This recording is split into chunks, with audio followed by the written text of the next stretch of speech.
Hello everybody, thought I'd come and have a chat with you. The old man, Graham Love, is going to be watching rugby soon, so yeah, I won't get anything out of him apart from a few grunts, groans and like they do when they're watching sport.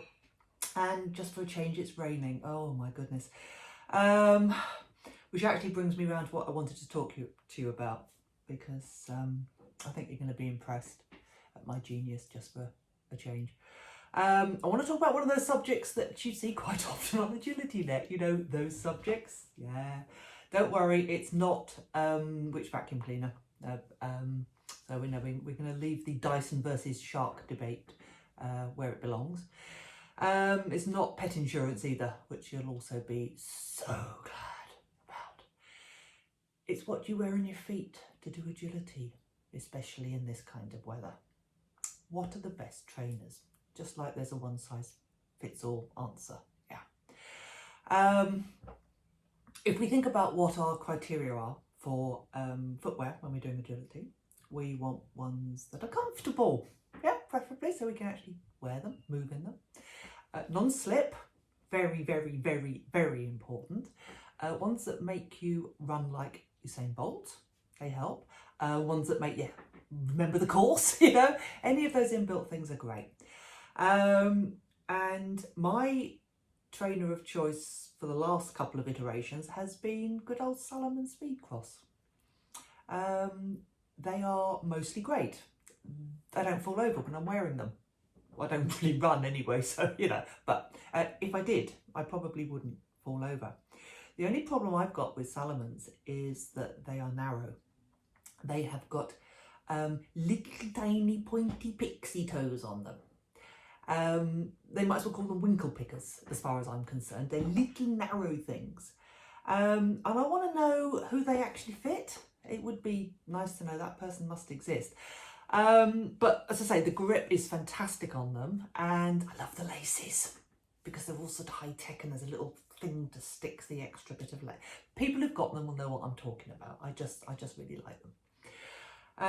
And the colours are good. Now, I'm at a stage of my life where I need a new pair of Salomons, and I've missed all the Black Friday deals and all of that sort of stuff. And so the question is, do I stay with Salomons? Which is, at the moment, probably yes, unless my invention works. What I actually want is the Holy Grail. I want the ones that are waterproof. Now, I don't know why I'm asking this, because I know as well as you do that no Gore-Tex shoe remains waterproof for more than about a nanosecond. So really, am I wasting my money? And I think I know the answer to that. I thought about asking that question on Agronet.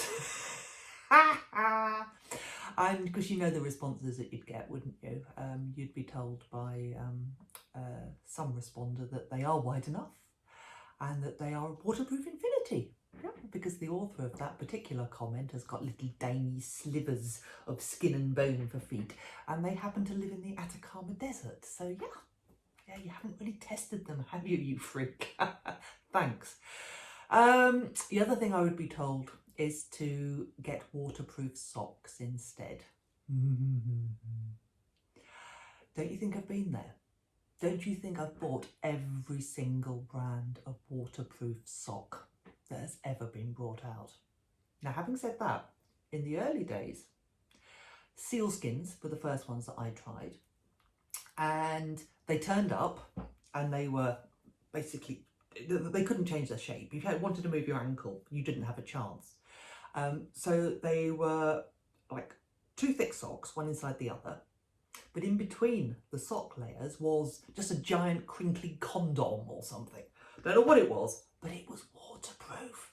They weren't comfortable. I had to borrow Graham Love's wellies in order to get my feet in anything, but they were waterproof. They seriously were. Anyway, they went the way of all things that eventually they wore out, but they did pretty well for as long as they lasted. So since then, I have bought DexShell. Now, DexShell were the best next best thing to these old, crinkly, stiff socks. And this summer, they finally died. So I had quite a few years of not bad service out of the old deck shells. They work well. I then went on to Amazon and I have bought every other make that there is. And even ones that are guaranteed waterproof to a depth of 3 million metres, where only funny little anglerfish live and things like that, you know. And they lasted a day, if that. They were absolutely pathetic. And I've got every possible ones that you can buy in Aldi and Lidl, and I still have quite a few of the more modern sealskins. But basically, the name waterproof sock means that they've got 2 criteria to satisfy. Yeah, they're socks, so not difficult to satisfy that criteria. Basically, they go on your feet roughly. The other is that they are waterproof. Now, I don't think it's particularly good that a product only satisfies 50% of its description. Yeah, they're socks, they're not waterproof. They might be waterproof for a millionth of a nanosecond if you just dip them in and out of water. But as soon as you put them inside a shoe and you make any sort of contact between the inside of that shoe and the outside of that sock, they are no longer waterproof, okay? The exception to that is after you've washed them, is that they seem to always have a hell of a lot of water inside. Perhaps I'm wearing them the wrong way out. Oh, I don't know. Anyway, so I have decided that there has to be a solution to keeping your feet dry and having good grip. Yep.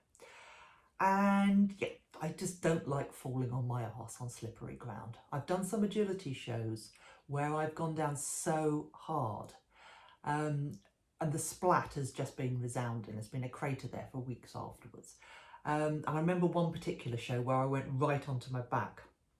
And when I stripped off that night, all of my clothes were muddy, even down to my bra straps were actually stained with red mud. It was in Devon. Oh, yeah. So I want to stay standing if I possibly can. So I did the old lateral thinking like I do, and I've come up with a solution. Here we go. Ta-da! I give you trellis. A cross between a welly and a trainer. Or a trainer and a welly, if we want to be quite correct. So all you do is you go to any garden centre and find yourself an old lady's gardening shoe. Sexy, eh? They actually come in other colours. You can get them in pastel shades and all sorts of things. You then get yourself on Tinternet and you order this Rubber Delight. No, not that. That fits onto the bottom of the shoe. So she trying to pretend it fits. It doesn't. It's way too big. It's made for a man. And it's for not falling on your arse on the ice. Oh, look what you've got. You've got something that is not only waterproof, but also stops you falling over. Great, isn't it? So they're known as Trellis or Trellington boots. Now, please remember where you saw it first. I'll be taking orders soon. I'll have my own little Etsy store. I'm probably going to start trimming them down the front and putting laces in them and things like that and ribbons and whatever. So, yeah, remember you saw it first here. I suppose I've got to go and do something else now. It was nice talking to you while it lasted though. Bye.